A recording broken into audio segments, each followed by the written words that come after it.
We have a fun one for you today because Arminder from the Rum Revival is here to blind taste with me some of the single still cask strength El Dorado rums to see which one we like best. Maybe take some guesses as to which one came from which still, and we'll also put it up against the somewhat divisive El Dorado High Ester blend. And after we do that, we'll put them each in a daiquiri. All right, so I know you're super familiar with El Dorado rum, Demerara rum, but for a lot of people, I think it's kind of a gateway rum. Like I always hear people talk about either it's El Dorado 12 or 15. Right. I don't know if that's how you got into rum or like an El Dorado origin thing, like the first one you had. Can you remember? It probably would have been the 12. And I think for me, especially in the early days of my rum journey, both the El Dorado 12 and the Appleton 12 were like the kind of fancy bottles. Yeah. Fancy that were still accessible. Like you could find them at a bar. Yeah. They weren't super obscure, but they were there and they were a little pricier, but they felt like special quality pours at the time. Yeah, and I think for cocktails, like people gravitate, when somebody says Demerara rum, they kind of gravitate towards El Dorado 12. That seems to be one. And that's like what I see online, a lot of people like mention El Dorado 15 as like that was the first one that they really ever got into. Do you, maybe before we even start, maybe so we can put down like some foundation here, the typical tasting notes and flavors that people pick up across sort of the spectrum of Demerara rums? Yeah, I mean, everything from like caramel, rich caramel, some coffee, some chocolates, to woody notes, whether it's like a cedar to like a leather kind of note. I think that kind of, oftentimes you'll get a little bit of that, especially in the older expressions. I think if you go to like the El Dorado 3-year, the 5-year, you're not really picking that up, you know? Not at all. In fact, I think the 5 to me is like a huge butterscotch bomb in a certain way. But I think if you go to the 12 and the 15, I think in the 15 especially, you get a lot of that coffee smokiness as well. Sometimes, a lot of like smoke. And it's very unique smoke, like a smoky, leathery quality to it. So what we have today are all El Dorado, all 54 to 57% ABV, and 3 of them that came from a single still release, which are rums from a specific heritage still at the Diamond Distillery. The first one is the Enmore, which is a wooden coffee column still. It's kind of square or rectangular. This one is 12 years old, and it is 54.3% ABV. Next up, we have the Versailles or the Versailles. This is a wooden pot still. It's from the early 1800s. Yes, the early 1800s. This rum is 12 years old, and it is 56.2% alcohol by volume. Versailles, we don't get into the controversy with how to say it. It doesn't matter. Moving on to the next one, which is like, I think it's the most iconic. Is it the most iconic still in the world? It is in rum without a doubt. Yeah, definitively. And I don't know of other still. So the next one it's Port Mourant. It's a double wooden pot still. It was built in 1732. That's and crazy. I just told Arminder this fun fact, but something else happened in 1732. That was the birth of George Washington. So the year that this still was first made at the Port Mourant estate was in 1732. It is 12 years old and it is 56.7% alcohol by volume. But the last one we're going to put in here, just for fun, is the LBI DHE High Ester. And this is not from a single still, but it combines 2 marks from 2 stills. The John Doerr Double Retort Copper Pot Still and the Le Bon Intention mark from the French Saval still. The Double Retort is what I think we're more familiar with Jamaican rums that allows for that high ester rum to be made. And this is the first release, but coming up in the future, they're doing another release, correct? Right, yeah, exactly. So the idea behind the series is, I believe it'll always have the DHE mark. That will be kind of the baseline, and they'll add a different mark for each subsequent release. So where this is the LBI, the next one will be PM, Port Mourant, plus the DHE. This is the first one. In the future, it would be trying those other high ester releases against these, or just the LBI. But without getting into the details of marks can be seen as like basically recipes. And what's unique about El Dorado for being such like a huge high volume place is they basically take the fermented wash, the fermented liquid, and it goes to all their different products. But the high ester is different. The wash that's going into that double retort copper pot still, they say it's been fermenting for either weeks to months. It's kind of up to where you read that. So it is substantially different in the fermentation process compared to these 3. Yeah, you're going to get a far more kind of a higher ester ferment that goes into the still. If you want to know more about these rums and this style of rum, I just did a whole video on Demerara rum, and I'll have a link to that in this episode's description. So let's get started with this. We don't know which one we're drinking, but we'll put up on the screen which one is which. All right, Arminder. Yo. Cheers. Cheers.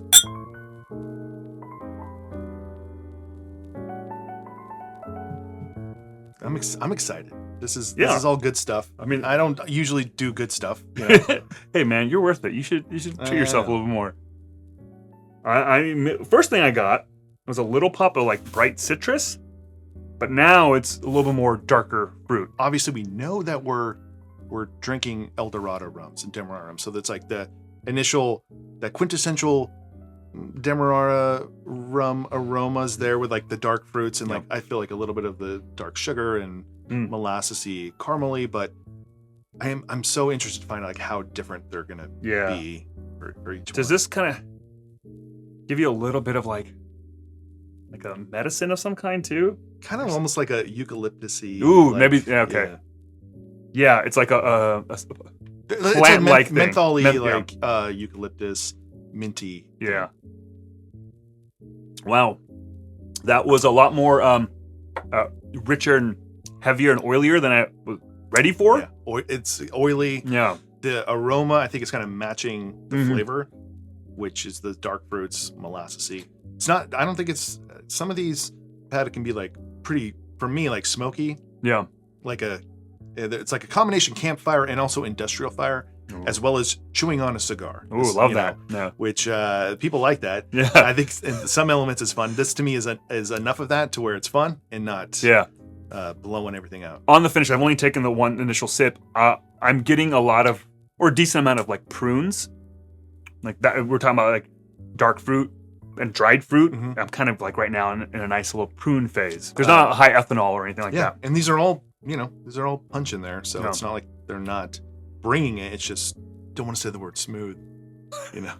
Don't want to freak people It's out. actually not, it actually doesn't feel smooth. Like it doesn't have that, like a lot of the Spanish rums that have the sugar added, which like really are very smooth. Yeah. It's not that. There's a bit of sharpness. Yeah, right. There's a little bit of a punch, a little bit of like a texture after that initial kind of glide of the oil kind of across your tongue. Whatever kind of perceived sweetness, richness that I'm getting is cut by a little bit of slightly acrid-esque quality, maybe even like a touch of minerality. It's tough to kind of fully parse that note, but it's enough to kind of keep it in check. You compare the experience here and how long it's lingering to the mainline El Dorado stuff, that's all 40% ABV. That, if we were to take a sip of El Dorado 12 or the 15 right now, it's going to taste so thin and watery. And if you kind of gave them to me blind, I might tell you they're from totally different producers just because of how much, and it's alcohol's, it's higher in alcohol, but there's just so much more flavor here. And it's just it seems like a totally different rum. And that it's an experiment I did on accident by just like having one of these, I don't even remember which one, a couple months ago, with 15 next to it. I was like, whoa, this is, like, I'm drinking it. It's a whole different game. Yeah. And you don't probably want either to encourage everyone, like, you got to go out and spend $150 on all these bottles. Sure. If you're looking at these bottles right now, they're between like $120 and $150, and you can find on discount the 40% ABV single still rums for like $70. I wouldn't buy those. Yeah, I don't think so. It's not going to give you this, like, this is worth twice that. Doesn't really seem like there's any value to those bottles. I don't think so. Not a challenging rum, I would say. No. Yeah, fairly approachable, even given the high ABV of it all. I don't know. I don't think it's going to challenge you and kind of be a struggle to drink. No. All right, moving on to our next one. All right, Cheers. Cheers.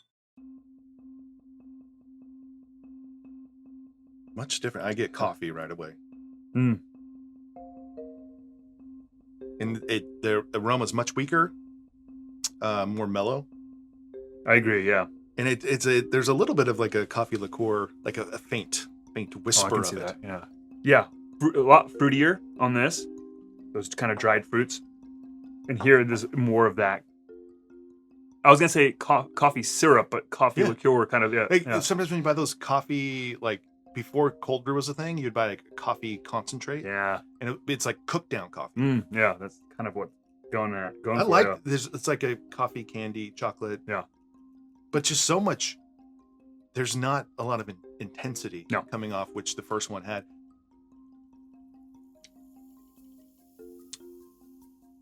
Oh, wow. This is a lot more intense and livelier on the palate than the first one. Like, I'd say midway through, it starts doing all sorts of electrifying things on your palate. I found that there was a more intensity to this one, to the first one. Dark chocolate here. I'm getting coffee as well. A lot of that. I do still get, like with the first one, a little bit of like minerality or even like a touch of acidity. The first one's like, it's dancing on my tongue, like afterwards. Like it's The first one is? yeah. It like, and not saying flavor, like it's lingering alcohol as well as that like eucalyptus-y thing. It's like, it stays with me much longer. Like it's still there. There's a substantial difference. Yeah. More like chocolatey. Yeah. Now I'm side to side. It's like, I feel like it's less bold, less flavorful, but more, to me, more chocolatey, more of those dark sugar notes. Yeah. I say I get all that richness, that kind of more kind of intense richness, but I think it dries out actually on the back end where it's not. I think if it was the same kind of rich chocolate from front to back, I think I wouldn't like it as much. But because it dries out here at some point towards the finish, I think that's for me kind of what I prefer in my rums, to end dry. And this feels very dry. All right, so we move on to our next one. Yeah, let's do it. Cheers. Cheers. Like a drier, aromatic kind of thing happening here. Not necessarily like a bold aroma, though. You know. Hello. Oh, I know what that is. Yeah. That has to be the thing. Port I think Mourant, right? Yeah. No, it has to be Port Mourant. Ooh. This is like where it is to your detriment to ever read reviews about something, because then you sort of like, it just captures your imagination. Yeah. But like tire fire. It's like what I like. Interesting. Like rubbery, black billowing smoke. Like, we got to get out of this area. I'm inhaling this. The intensity of that is unmistakable. You get tire fire and all that. To me, I get this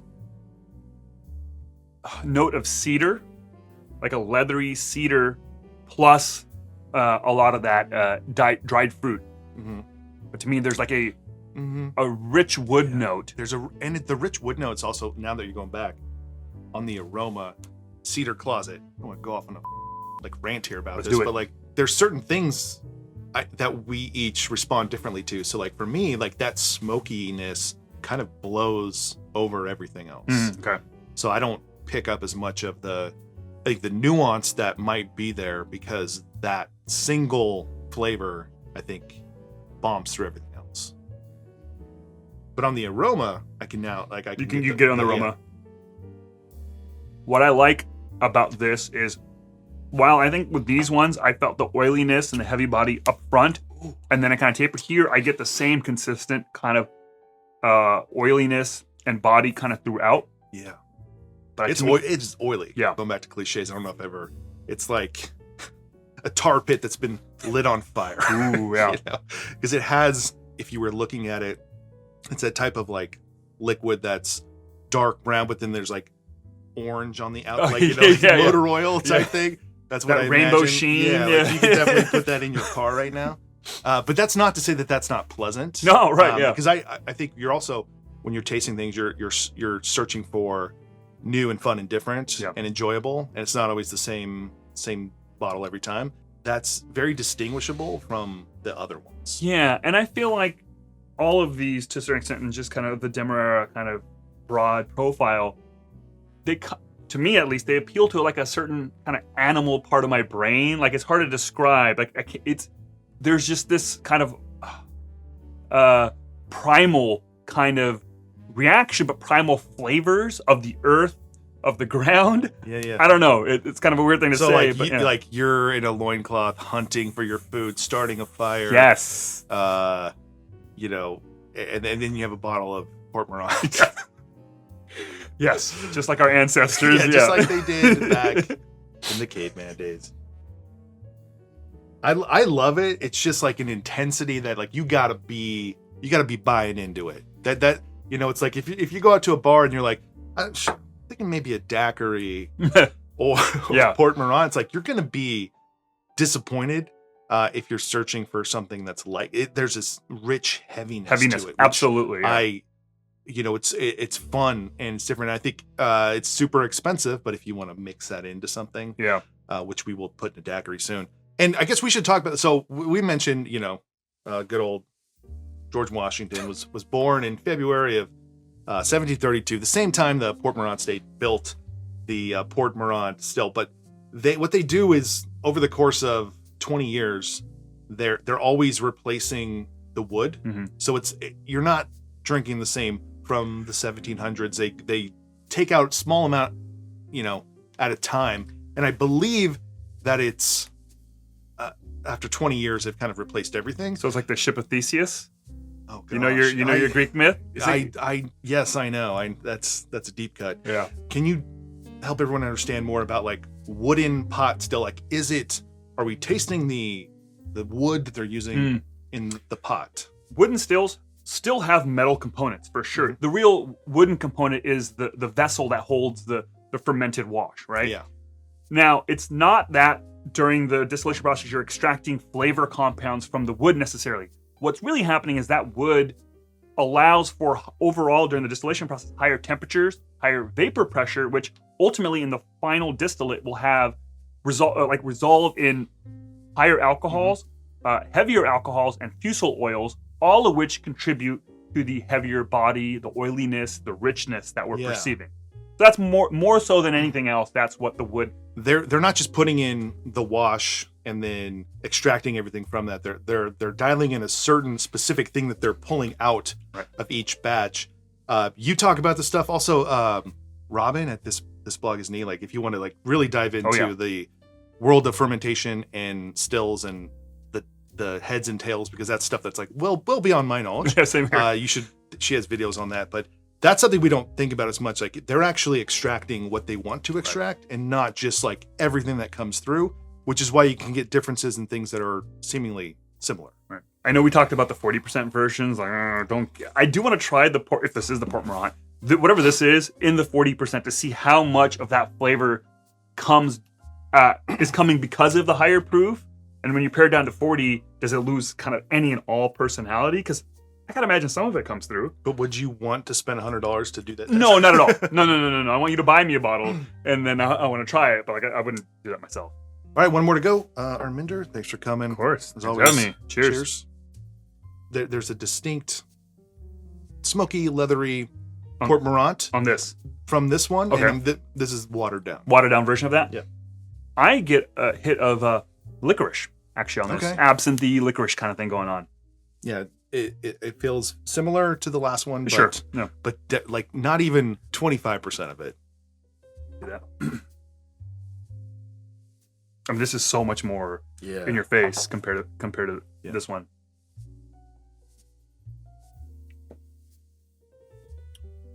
Oh, underlying flavor is the same. And I mean, we'll spend a couple minutes with this, but these two are connected.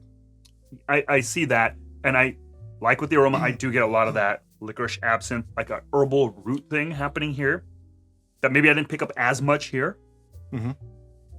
Does it feel thinner? Yeah. Oh. It doesn't feel, you don't have the oiliness, the viscosity. It has that flavor, that whatever you're picking up. That woody, oily, fire, leather. Yeah. Yeah, right? It has to be the Versailles. It's Versailles. It's Versailles. And now I'm getting the more chocolatey, deeper, darker notes here from I'm going back. Oh, you're going back? The aroma on this one is more pleasant, which sounds strange because like once you try it. Yeah. I mean, I would guess if you had to, I think this is the more approachable rum. Without a doubt. Yeah. Yeah. I think this is a little more challenging. I think people generally might like this a little more. I need to go back to them real quick. Wow, I get so much butterscotch on this now. Butterscotch, brown sugar, that kind of thing.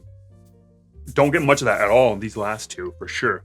First things first, I really do appreciate the diversity in the overall flavors. Yeah, maybe these play a little bit closer, but even within this, there's differences. Overall, I think I'm gravitating towards these two in the middle.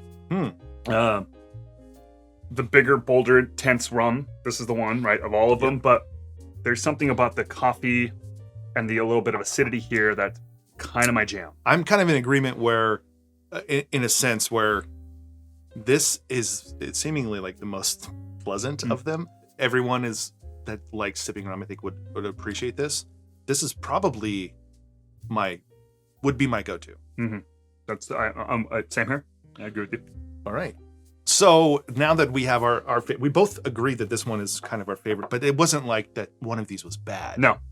All good. Happy to drink any and all of them.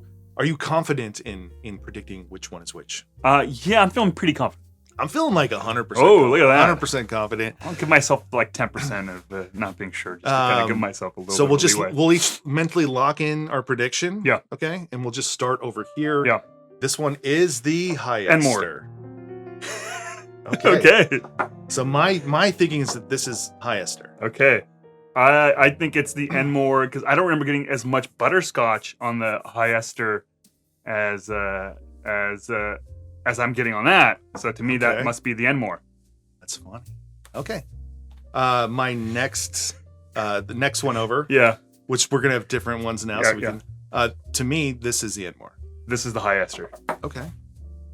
Interesting. Yeah. Interesting. One of us is right, or we're both wrong. But But the two that I think the two that I gravitate toward are these. Now I could be totally wrong on which one's which, and I'm okay with that. Moving on to the next one, we both think for sure Port Mourant and Versailles. Versailles. All right, let's get the paper. Oh boy, here we go. We were so confident that this is what we think it is. Yeah. What's the letter on it? Letter A. That is Port Mourant. Okay. So we were both right. Yeah. It's as intense as you would think from its notoriety, and everyone knows it. And if that's Port Mourant, then this one has to be the Versailles, and it is letter D.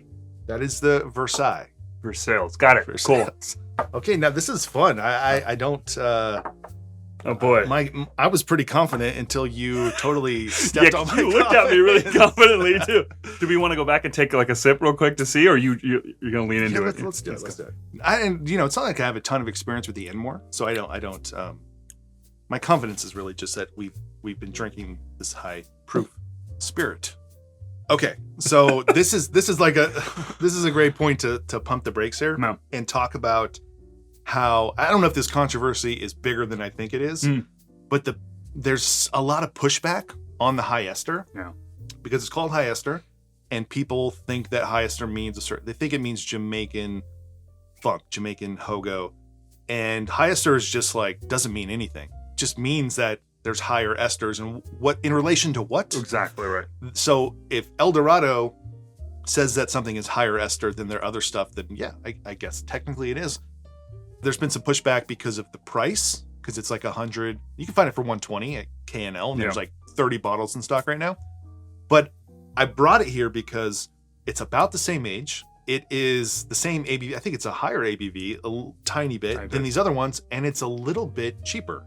People that are kind of bitching about that it's the price of it, it's not High Ester. The expectations of what High Ester is are maybe the downfall of like some people that got this and were disappointed. Sure. Expectations, whether they were met or not. And to be fair, for a lot of us, our limited experience with quote unquote High Ester is Jamaican rums, right? Yeah. So if that's all your experience is, then you kind of are in a mindset to expect a certain thing. And then of course this isn't that, because it's not that kind of rum, right? It's not a DOK, it's not a Hamden rum. So I get why people had those expectations. Hell, I had maybe to a certain extent those expectations. And yeah, they weren't met, but I still kind of really fell for the rum. It was so super tasty. And I'm kind of pointing here because I know this is the High Ester blend. Yeah, we've both gone through a bottle. But I think pointing to this controversy, I would have come in here and like been a little bit more defensive of the High Ester and been like, hey, it doesn't have to be what you think it is. It's delicious on its own. However, we are tasting them, and you and I are both kind of on the saying that they're one of them is a High Ester and the other is an Enmore, and those should be the two polar opposite things in this taste test. That the high ester should be up here in terms of like the intensity because there's some high ester component from a pot still, and the Enmore should be the opposite of that. Yeah. So the fact that we're both in disagreement, and it's not even that we're disagreement, but there's not an obvious high ester one here. Like there's not one that's obvious like, well, that's got the funk, right? Yeah. So that kind of does prove the point of what people are making. B. You were right. Yes. Wow. I'm surprised. So, Because I just don't remember getting that butterscotch sweetness in the high ester blend, and I remember getting that little acidic minerality thing on the high ester. that sharp finish on it, which to me is like that has to be the high estery thing going on. I mean, now that I don't want to be like this convert and start talking shit, but I don't feel like this is high ester. Oh boy. But I know, let's go back to this whole thing. Yeah. Part of the reason I want to do this is because when I got a bottle of high ester last summer, I loved it. Yeah. And in this lineup, that's the one that I loved the most. And you loved it the most too, right? So it is the rum that we like the most. Yeah. It's just guessing I was way wrong. Honestly, when we first tasted that, I thought that was a high ester. Like from the first sip. Okay. And you kind of stayed with that. Yeah. Sometimes your first impressions aren't right. Sometimes they're wrong. Yeah. Also, can you kind of when we first revealed it and we revealed that I was right, can you splice this in real quick? I want to do one of these. So just to recap, we both preferred the high ester. Yeah. And out of these bottles, unless you're finding one on sale, the high ester, I think for retail, it's the same age for the most part, maybe like 11 years to 12 years. 12 years, something like that, yeah. A touch higher ABV than others, and we like it more. Yeah. Though, I'd be happy to frankly drink any and all of these, for Yeah. sure, but if I had to pick one, I'm going to go with the high ester. Next, we are going to put these in a daiquiri and blind taste test them. There's a difference in color a little bit. A little bit, yeah. But I couldn't tell you like what one should be darker. Exactly, I mean, I think maybe I have a guess, but there really isn't a reason that one should be darker than the other if they're all kind of aged 11, 12 years, right? Unless one of them has more caramel coloring than the others. Ooh. The other thing is, I haven't had a whole lot of Demerara rum daiquiris in general. Like, I haven't had a lot of Eldorado 12-year or 15-year daiquiris or 8-year daiquiris. And I don't think made daiquiris with any of these rums. I don't know if you have. No. I mean, who's doing this? The reason I wanted to do this is the most simple sort of pure cocktail. Like if you were kind of wondering how it interacts with lime and sugar, this, and then you might want to put it in a Mai Tai or something else. You know, I'm a fan of using expensive stuff if you want to, but it is a little pricey to use in cocktails. So let's start with this one. Cheers. All right, cheers.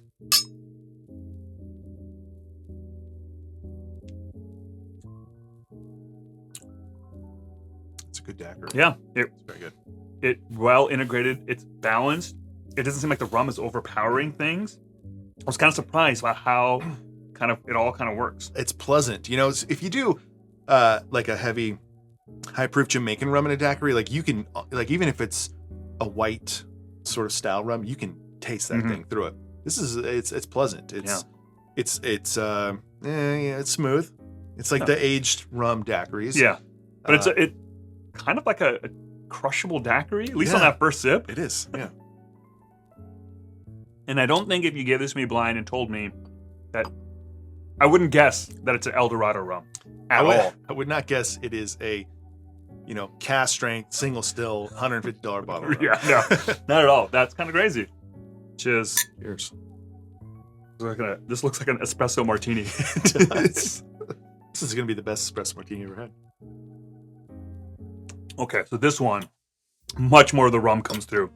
That is the wooden pot still. Whether it's the Versailles or the Port Mourant.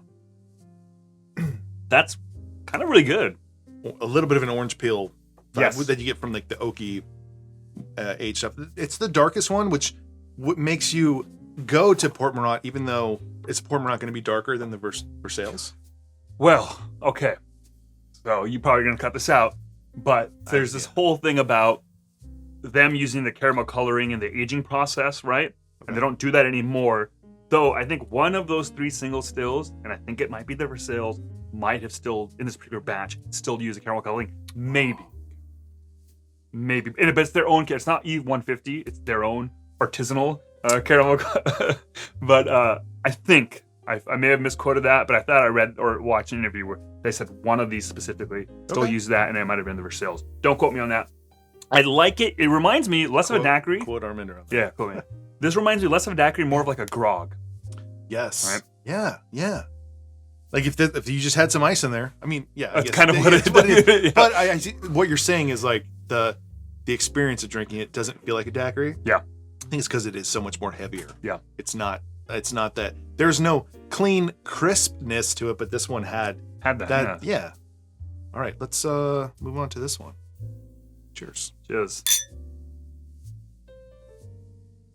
I'm getting that chocolate, the coffee, the little bit of caramel coming through. I'm getting like a chocolate covered orange too. Yeah.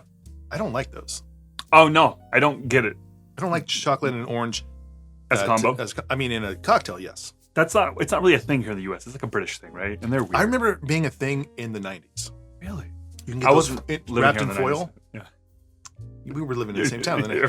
This feels tartar than there's the lime is like cutting through more.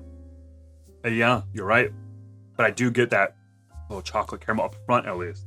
I think so far these are two are my favorite, and they're different from each other. Yeah, agreed. I've got some confident guesses. Here we go again. 100%. All right, final one. Cheers. Cheers. Whoa. I'm a little more. You know what? It's all making sense now. It's all coming together. This feels very Port Mourant to me. And I mean, I'm going to quote you right now. If one of them has more caramel coloring and it's a Versailles, then that would be the Versailles. That'd be Port Mourant. This has. It's actually harder to tell the difference in the Port Mourantiness of these ones. No. Because all the other ingredients there in the way. I don't enjoy that. Like that's not as a cocktail. No. It's kind of not as balanced. Kind of out of whack. I think it's intellectually interesting, but I'm not actually something I really would enjoy kind of drinking on a regular. That's the problem with people into rum too. It's like they're happy to go to the intellectually interesting drinks and not like what tastes good. Right? Yeah. It's like it's the High Ester stuff. It's like I like getting my face blown off with the most intense shit I've ever had in my life. Yeah. Like that's somehow appealing. I don't find that it's not bad. No, just like not. These other ones work well in a daiquiri. Yeah, that's got to be. I mean, it's got to be Port Mourant. Yeah, and the Versailles does a lot better in a daiquiri. Agreed. I get less grog here. I get grog here, and I really like that grog taste and that character. And by grog, especially what I'm trying to, I think, point it down to is that navy rum flavor profile, which in a way is that's what we know as Demerara rum. Right. You think about Pusser's rum, like that's and Port Mourant to a certain extent plays a big part in that flavor profile for sure. And not that this is my guess, not Port Mourant, but still plays in that same flavor space a little bit. This one's Port Mourant. I think this one, like you said, Versailles. It's got the dark Versailles. color too. Versailles. Depends on who you are, Depends on who you ask. Happily order this at a bar. I'd make it at home. Would tasty. You spend $50 on? I mean, it'd probably be a $40 to $50 daiquiri. Probably not. All right, so let's reveal the first one. All right, so this one here, which we are guessing is Port Mourant. This is B. And B is the Port Mourant, which makes a lot of sense. Doesn't have the added caramel coloring, but just a more intense version of the one down here that we're thinking is the Versailles. Yeah. It's unmistakable. Yeah. I mean, I think you could lump these together. The intensity of that one is, even in a cocktail, comes through. Agreed. Next one, what are we saying this one is? I've had a couple of drinks I don't remember now. We both think it's the High Ester. That's right, we do indeed. It's the High Ester. All right. Nice. Okay, so that made a good daiquiri, but leaning more towards a rum that's, I don't want to say too heavy, but the one we like the most has that lighter character. So it made a good daiquiri. Yeah. It works good in cocktails. I put it in Mai Tais. I think you put it in Mai Tai recently. Yeah. It's so damn good in a Mai Tai. It's so good in a Mai Tai that it is worth the money to get that bottle, to have a special Mai Tai, to use 1 ounce of it in a Mai Tai. Sure. All right, so we're moving on to number 3. And that one is D. The Versailles. Which is what we thought. You had to look at me. I had to look at you like, is that right? No, we got it. We got You got it? Okay. Yeah. And this is the most grog forward, and I'm absolutely gonna make a grog out of this. I think it's delicious. It's the grog rum of 2025. Let's go for it. Yeah. According to us. Yeah. Get your hands on a $150 bottle of rum to make Navy grogs. It's the drink of 2025, as opposed to like a $22 bottle of Hussars or $22 bottle of Hamilton 86. Do this instead. Yeah. And have less cocktails. Everyone's different, right? In their situation in life and how they perceive value. I just can't really stand and tolerate the people who see a certain priced thing and are like, oh, you can't use that in a cocktail. And I obviously, like, coming from like the cocktail channel guy, it bothers me. But also, if you went out and got a Bacardi daiquiri, you're gonna spend $20. Yeah. Probably. Right, yeah. And you should go out, you should support your local bars Absolutely. and the places that you love.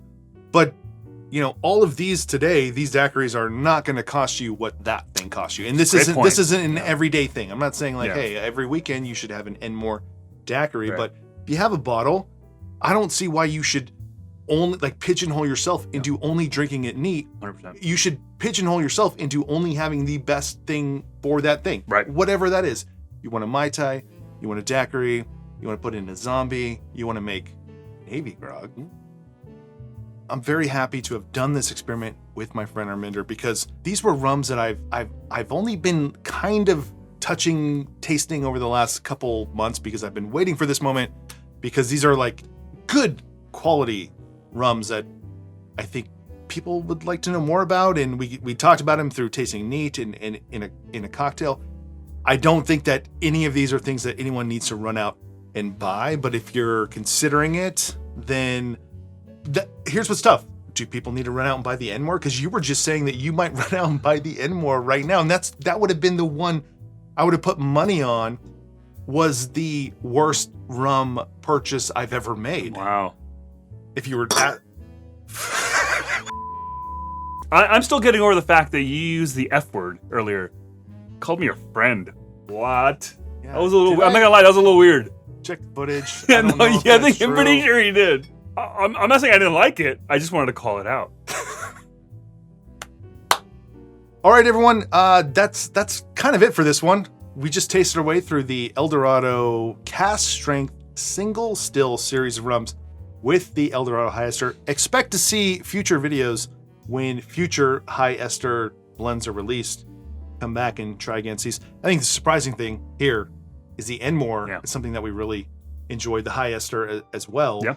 But the one that I kind of thought would not do the best. So, and also Port Mourant was Port Mourant. Like if you're looking for the intense note there, then Port Mourant lives up to the hype. So, if you enjoyed this video, please give it a like below. Consider subscribing here to the MakeAndDrink channel, as well as our Arminder's channel at the Rum Revival, where you can learn more about rum and all the new releases and just like way deeper into rum than you're gonna find here. So make sure you go check him out there. Otherwise, we'll see you on the next one. Peace.